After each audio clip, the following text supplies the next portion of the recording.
俄罗斯一架苏30战斗机坠毁，网传系被自家的苏 35S 战斗机击落，内情究竟如何？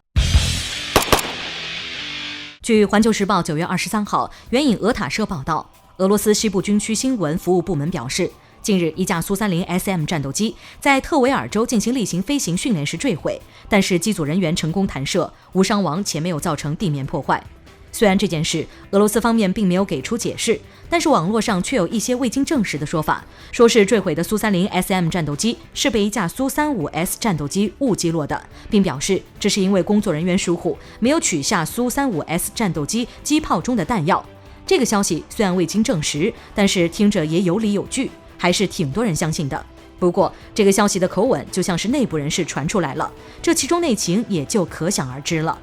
需要指出的是，这架苏30战斗机是在维特尔州例行飞行训练时被击落的，而流传的消息中，它是一架来自西部军区的战斗机。恰巧西部军区这个月刚刚到手了一批苏30 SM 战斗机，就是这么巧，1个月还没过完呢，就被苏 35S 击落。而从流传的消息中，几乎就可以感觉到是有人故意的，毕竟谁家上战斗机前不得检查个3-4遍，更不提还有前期维护。消息中虽然淡化了这种感觉，但是还是能感受到其中之意。如果消息属实，那作为多用途战斗机，具有先进的雷达，探测距离远，居然在飞行训练中被击落，可不可以猜测这种战机还有缺陷？毕竟一旦被攻击，雷达是可以提前预警的。如果还是没有躲开，作为4代机的苏30 SM 简直就是白叫了，不如退回3代好了。不过苏30 SM 作为一款由苏30 MKI 的基础改进而来的4代机，造价高昂，还是属于精锐这一波的，就这么损毁一架，可想而知俄罗斯方面也应该很是心疼。